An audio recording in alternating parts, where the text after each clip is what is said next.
제가 책을 전반적으로 보니까 공통적으로 등장하는 단어 하나가 있습니다. 이중 사랑 계명. 아마 그것이 바르다라는 것의 기준이 될 것 같다라는 생각이 드는데요. 아마 처음 들어보시는 분들도 계실 겁니다. 이중 사랑 계명에 대한 개념 간단하게 설명 부탁드립니다. 이중 사랑 계명은 예수께서 모든 복음 계명들을 두 계명들로 요약하셨죠. 너희 하나님을 너의 마음과 성품과 힘을 다해 사랑하라. 혼신을 다해서 하나님을 사랑하라. 그게 첫 계명이고 가장 큰 계명이고, 그리고 내 이웃을 내 몸과 같이 사랑하라. 사실 구약의 계명들을 그렇게 두 마디로 요약할 수가 있어요.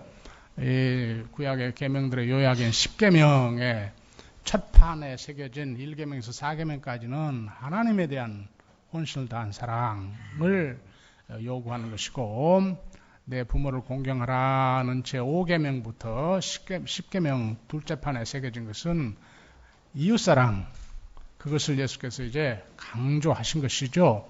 근데 바울도 이 이중 사랑, 그래서 그걸 이중 사랑 계명, 하나님 사랑, 이웃 사랑, 이것을 그래서 이중 사랑 계명이라고 하는데, 영어로 double command of love라고 그러는데, 그것을 바울은 고린도전서 9장 21절에 하나님의 법이라고도 부르고 그리스도의 법이라고도 부릅니다.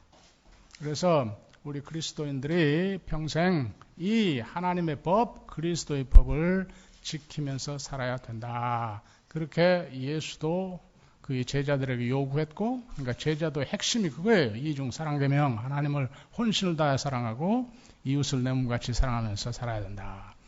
사도 바울의 윤리도 그 바울 서신의 뒷부분은 대개 윤리장들인데, 그걸 분석하면 이중 사랑 계명입니다. 하나님을 혼신을 다해 사랑하고 이웃을 내 몸과 같이 사랑. 근데 이 바른 신앙이란, 제가 한마디로 거기 책 표지에도 정의되어 나옵니다만은, 바른 복음, 복음을 올바로 이해하고 그 올바로 이해된 복음에 합당하게 사는 것이 바른 신앙이니까, 바른 신앙을 위해서는 제일 먼저 복음을 올바로 이해하는 것이 가장 중요해요.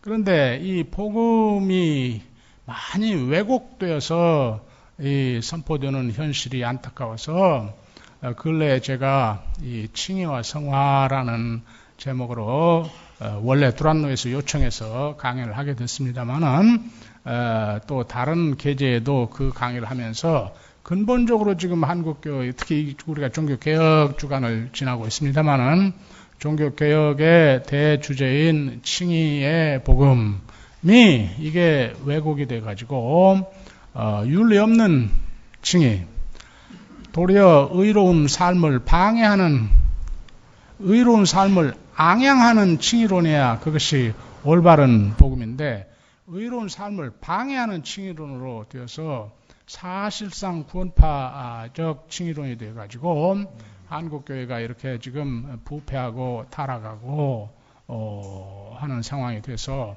이 복음을 올바로 선포하도록 하기 위한 노력을 많이 했습니다. 그래서 그것은 주로 하나님 칭의의 복음은, 그것은 원래 예수의 하나님 나라의 복음의 이 구원론적 표현이다.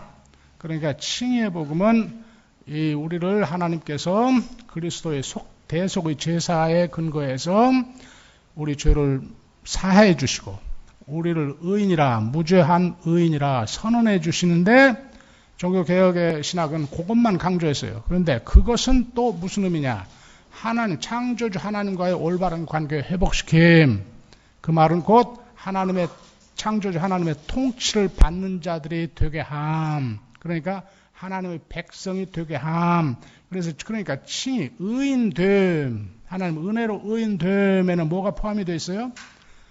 하나님의 백성으로 하나님의 통치를 받고 살아야 함. 그 요구가 그 속에 들어있어요. 이미 구조적으로. 고면을 이제 우리가 드러내서 이 왜곡된 복음을 바로잡고 회복을 해야 된다.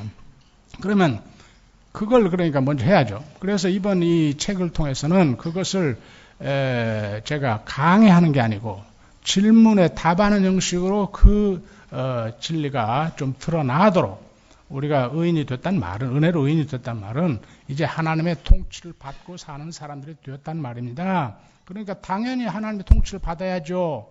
그렇게 사는 것이 올바른 신앙이죠. 그러면 하나님 통치를 받는단 말은 또 무슨 말입니까?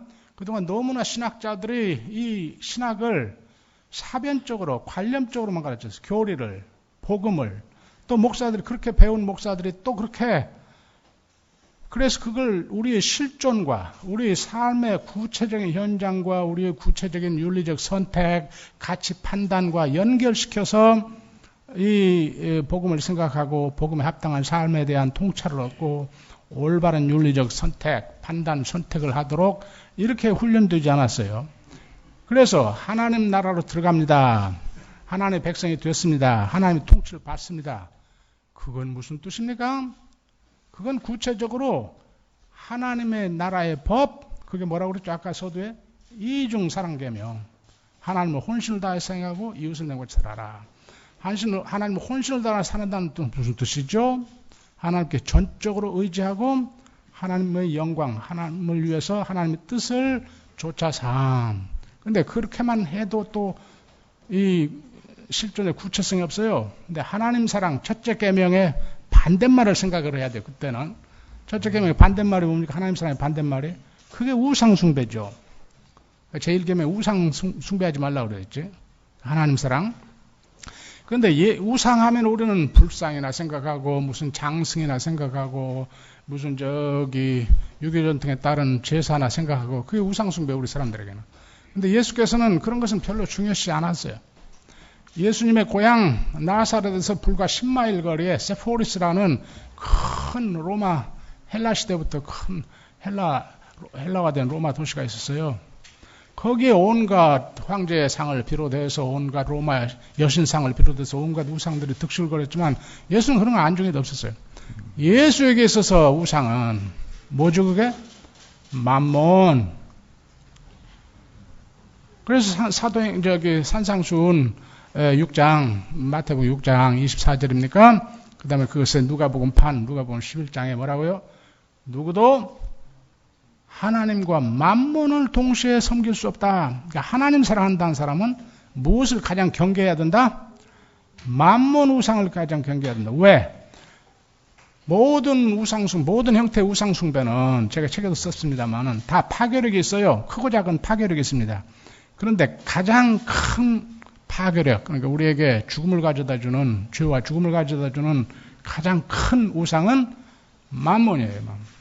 이 만몬 때문에 이 돈으로 나의 안녕과 행복을 확보하겠다는 이 만몬 우상 숭배가 부자 간에도 원수가 되게 하고 형제 간에 칼부림이 나게 하고 사회 갈등을, 계층 간의 갈등을 유발시키고 민족 간의 전쟁을 일으키고 이렇게 생각하면 돼요. 2007년에 월스트리트의 그 헤지펀드 매니저들의 그 만몬 우상 숭배가 전 세계를 어디로 몰아넣었어요? 경제 불황으로 몰아넣어서 얼마나 많은 회사들이 파산을 하고 얼마나 많은 사람들이 실직을 하고 얼마나 많은 사람이 실제로 죽음에 이르렀어요. 우리 한국의 청년들도 지금 실직이 가장 큰 문제라는데 그 지금 이 소위 파이낸셜 멜트다운 월가의 그 경제 공황의 여파가 계속되는 거예요. 이 만몬 우상 숭배가 그래서 예수께서 그걸 가장 경계하는. 그러니까 하나님 사랑하면 만몬 우상. 근데 사단은 그러니까 바울식 언어로 표현하면 만몬 우상의 복음으로 그게 구약식으로 표현하면 무슨 복음? 바알 생식과 풍요의 신 바알 구약의 야훼 신앙을 가장 위협한 우상 숭배가 뭐였죠? 바알 신앙. 그게 만몬 우상 숭배지. 생식과 번영, 풍요, 물질에 대한 만몬 우상. 예수의 언어로 만몬 우상 숭배. 바울의 언어로 말하면 사단이 이 만몬을 미끼로 우리 육신을 자극해서 내가 수단방법을 가리지 말고 돈을 많이 벌어야 안녕과 행복을 얻고 네 자손들이 안녕과 행복을 얻다. 너 그러니까 이웃을 속이기도 하고 사기도 치고 불량품도 팔고 불량 건축자재로 그냥 날림 공사도 하고 이윤만 많이 창출하면 돼. 뇌물도 받아먹고 자기 권세 이용해서 약자 막 짓밟고 너만 부자면 되면 돼. 이런 삶의 방식. 그러니까 우상숭배 하나님을 혼신을 다해 사랑하지 않고 대신 만몬에서 안녕과 행복을 얻으려고 하면 당연히 무슨 삶의 방식을 취하게? 이웃 착취의 삶의 방식을 취해. 그러니까 하나님 사랑은 이웃 사랑과 짝이 되는 거야 항상. 만몬 우상숭배 가지고 하나님 사랑하면 이웃에 너그러울 수 있고 관대할 수 있고 정당한 노력의 대가 이익만 취하고 그래도 더 남는 이익은 나누기도 하고 이렇게 해서 사회 정의가 확대되고 정의가 확대되면 뭐예요? 화평이 확대되고 그러니까 이 올바른 신앙이란 먼저 복음을 올바로 이해해야 되고 둘째로 이 복음을 올바로 삶에 적용을 해서 이 복음에 합당한 삶을 해야 돼. 그래서 나의 윤리적 선택의 순간마다 내가 지금 사단의 유혹의 음성을 듣느냐? 그게 유혹이 주로 어디로 구한다고요? 마몬을 통해서 온다. 성령이 나에게 상기시키는 주 예수 그리스도의 명령. 주께서 뭐라고 명령했다고요? 하나님을 혼신을 다해 사랑하고 이웃을 내 몸같이 사랑하라. 내가 그 명령을 지금 받느냐? 이 길이 가는 것이, 이 길로 가는 것이, 어느 길로 가는 것이. 하나님 사랑하고 이웃 사랑하고 살려면 내가 손해보고 어쩌고 하는데 어려울 때 성령이 나에게 하나님을 의지하고 그래도 하나님의 법에 따르겠다는 믿음을 주신다고요. 그래서 우리가 그 믿음을 행하면 그게 바로 성령이 믿음 주셔서 맺게 하는 열매. 그게 뭐라고 성경에 갈라디아서 5장 22절에 성령의 열매. 내용인즉 의의 열매. 빌립보서 1장 11절. 로마서 6장 23절. 의의 열매. 성령의 열매들은 다 도덕적인 윤리적 개념들이에요. 관용하고 화해하고 오래 참고 의의 열매를 맺어서 그러니까 칭의가 하나님 백성되게 하는 칭의가 우리로 하여금 의의 열매를 맺어 의인으로 살게 해. 의인이 되게 이렇게 사는 것이 바른 신앙이에요. 바른 신앙. 그게 이 책의 여러 질문들을 통해서 드러내는 성경의 가르침이라 저는 그렇게 생각합니다. 네.